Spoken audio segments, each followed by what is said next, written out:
जी, आज हम पढ़ेंगे विद्या और अविद्या किसको कहते हैं।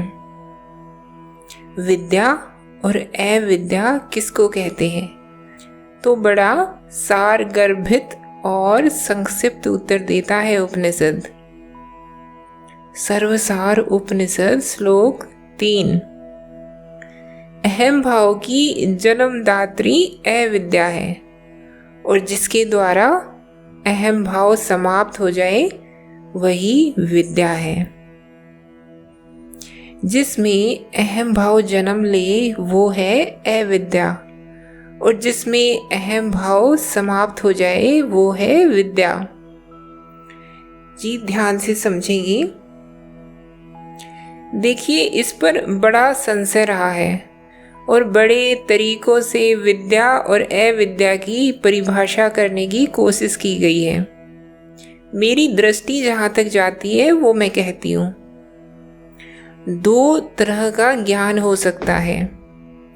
एक ज्ञान वो जिसमें मात्र विषय की, यानी जो दिखाई पड़ रहा है, जो ऑब्जेक्ट है, जो वस्तु है, उसकी बात होती है, उसको कहते हैं अविद्या। ठीक है। और वो ज्ञान जिसमें आप न सिर्फ विषय को बल्कि विषयता को भी देख रहे हो, न सिर्फ ऑब्जेक्ट को बल्कि सब्जेक्ट को भी देख रहे हो, उसको कहते हैं विद्या। समझ रहे हो बात को? अंग्रेजी में जिसे हम नॉलेज या ज्ञान कहते हैं वो वास्तव में सिर्फ विद्या के लिए उपयुक्त हो सकता है। तो अविद्या के लिए क्या उपयुक्त होगा? अविद्या के लिए उपयुक्त होता है अज्ञानता। है वो एक तरह का ज्ञान ही, उसमें भी आप सूचना और जानकारी इकट्ठा कर रहे हो, पर शास्त्रीय संदर्भ में उसको हम नॉलेज भी नहीं कहेंगे, उसको हम कहेंगे अज्ञानता। ज्ञान वास्तव में सिर्फ तब है जब आप दृश्य के साथ साथ दृष्टा की भी चर्चा करो। जब आप ये तो कहो कि क्या हुआ, साथ ही ये भी बताओ कि किसके साथ हुआ। ये तो बताओ ही कि क्या देखा, ये भी बताओ कि देखने वाला कौन था। दोनों को एक साथ बता दिया तो ये क्षेत्र हुआ विद्या का, ज्ञान का, नॉलेज का। और अगर बस ये बताया कि क्या देखा तो ये फिर क्षेत्र हुआ अविद्या का, यानी अज्ञान का। तो अविद्या ज्ञान का अभाव नहीं होती, अविद्या ज्ञान का अधूरापन होती है। अविद्या खंडित ज्ञान को कहते हैं। अविद्या उस ज्ञान को कहते हैं जहाँ ज्ञानी अपनी ओर से बिल्कुल अनभिज्ञ, अपरिचित और बेखबर होता है। ज्ञानी महाराज निकले हैं ज्ञान इकट्ठा करने के लिए, पर ज्ञान के नाम पर वो बस क्या इकट्ठा कर रहे हैं कि ये खंबा कितना ऊंचा है, वहाँ हवा कैसी चल रही है, वहाँ लोग कितने बैठे हुए हैं, उस फैक्ट्री में क्या बन रहा है, ये सड़कें कहाँ तक जाती हैं। और इन सब बातों को वो किस चीज़ का नाम दे रहे हैं? ज्ञान का। इन सब बातों में कौन सी चीज़ है जिसका वो नाम नहीं ले रहे? अपना नाम बिल्कुल नहीं ले रहे। ये नहीं बता रहे वो कि तुम्हारी इतनी रुचि क्यों है उस सड़क की लंबाई गिनने में, और तुम किस चीज़ के भूखे हो जो उस फैक्ट्री की ओर बार बार पूछ रहे हो कि क्या बनता है इसमें, ये क्या बनता है इसमें। और तुम्हें वहाँ कौन भाग गया है जो बार बार पूछ रहे हो कि वो लोग कौन हैं, कहाँ से आए हैं, किस परिवार के हैं, किस घर के हैं, कब तक रहेंगे, कब तक जाएंगे। तुम अपना भी तो कुछ हाल बताओ, क्योंकि यूं ही तो तुम्हें किसी चीज़ में रुचि हो नहीं जाती है या हो जाती है। कभी ऐसा हुआ है कि तुमने कहा कि मुझे सब कुछ बताओ? कभी तुम्हारे पास कोई ये सवाल लेकर आया है कि मुझे सब कुछ बताओ? तुम यूं ही खड़े हो कहीं सड़क पर और तुम्हारे पास एक आदमी आता है और बोलता है, साहब एक सवाल है। तुम कहते हो क्या? वो कहता है कि सब कुछ बताइए। कभी हुआ है ऐसा? कभी हो भी सकता है ऐसा। तुम जब भी कुछ पूछते हो, तुम कुछ पूछते हो ना। कुछ पूछने का मतलब क्या है? तुम चुनाव करते हो कि तुम्हें किस बारे में जानकारी चाहिए, अपनी रुचि अनुसार। तो माने तुम जो पर्सन पूछ रहे हो वो वास्तव में बाहर की चीज से संबंधित कम है और तुमसे संबंधित ज़्यादा है। सामने एक आदमी बैठा हुआ है और उसके बगल में एक चींटा बैठा हुआ है। चींटे पर तो तुमने ध्यान नहीं दिया, आदमी के बारे में 100 बातें पूछ रहे हो। चींटे के बारे में क्यों नहीं पूछ रहे? जरूर उस आदमी से तुम्हारा कुछ स्वार्थ का नाता है। लेकिन सवाल तुम ऐसे पूछ रहे हो जैसे कि तुम्हारी ओर से सब ठीक ठाक है। सवाल बस उसके ऊपर है। तुम्हारी ओर से सब ठीक ठाक होता तो तुम्हारा पर्सन इतना सीमित क्यों होता? फिर तो तुम्हारा पर्सन भी बड़ा विस्तृत होता ना। पर्सन में तो कोई विस्तार लेकिन होता ही नहीं है। बड़े से बड़े पर्सन भी होते तो एक दायरे के अंदर ही हैं। कोई पर्सन अगर अविस्तृत हो गया तो उसका उत्तर ही नहीं दिया जा सकता, या दिया जा सकता है। फिजिक्स या भौतिक विज्ञान अभी तक परेशान है। GUT नहीं निकल कर आ रही है, यानी grand unified theory of everything.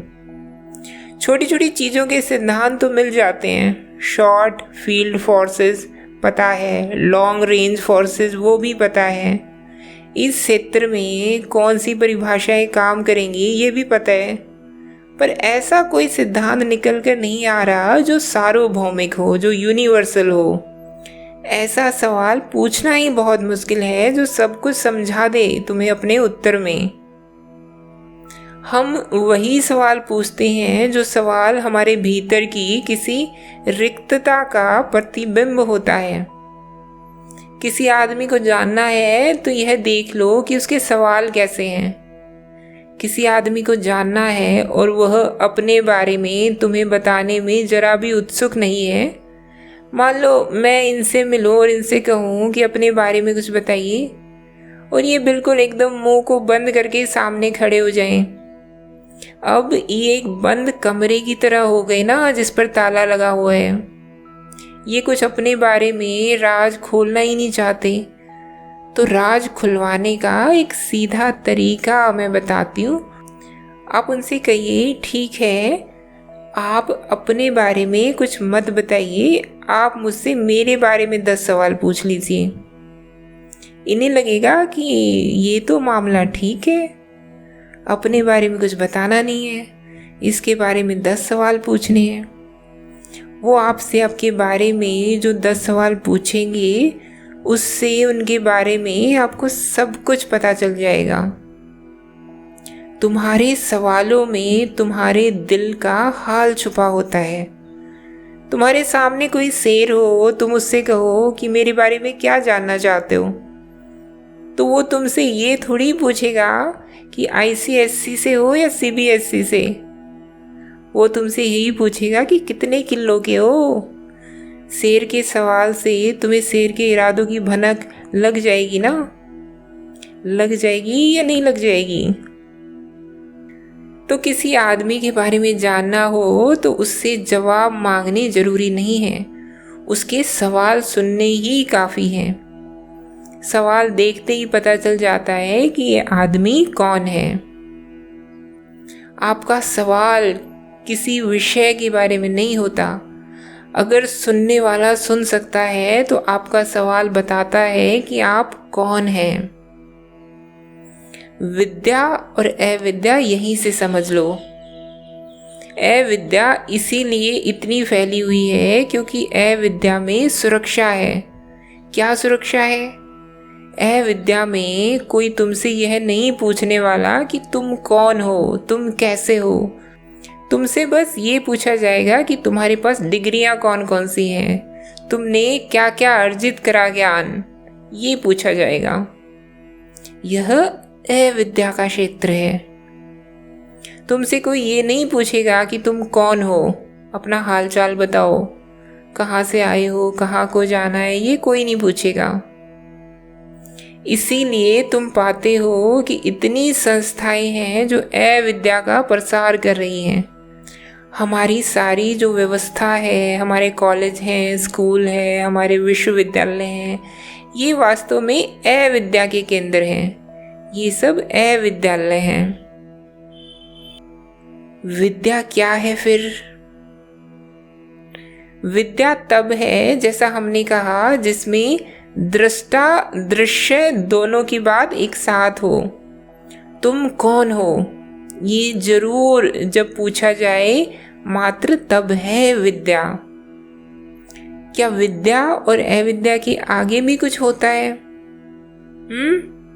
नहीं, अध्यात्म विद्या ही है। बस अध्यात्म में ज्ञान के साथ साथ एक आकांक्षा भी है। क्या आकांक्षा? मुक्ति की आकांक्षा।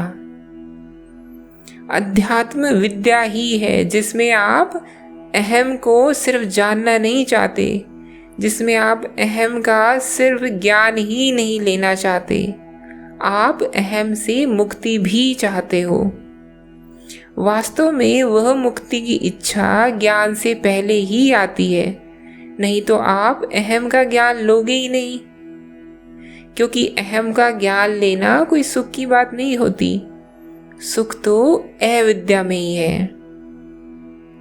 विद्या और अविद्या में बस इतना ही संबंध है कि जब अविद्या बहुत दुख दे देती है तो व्यक्ति को मजबूर होकर विद्या की ओर मुड़ना पड़ता है कि इतनी अविद्या हासिल कर ली, जितनी पाते जा रहे हैं, माथे पर बोझ भी उतना ही बढ़ता जा रहा है, चैन कहीं मिल ही नहीं रहा है। तब व्यक्ति को विवश होकर के विद्या की ओर मुड़ना पड़ता है। तो इसीलिए अध्यात्म को ब्रह्म विद्या भी कहते हैं। क्या कहते हैं? ब्रह्म विद्या भी कहते हैं। विद्या सच्चा ज्ञान है, और ऐसा ज्ञान है जिसमें ज्ञान के साथ साथ अभिलाषा है मुक्ति की। तो ये है विद्या और अविद्या।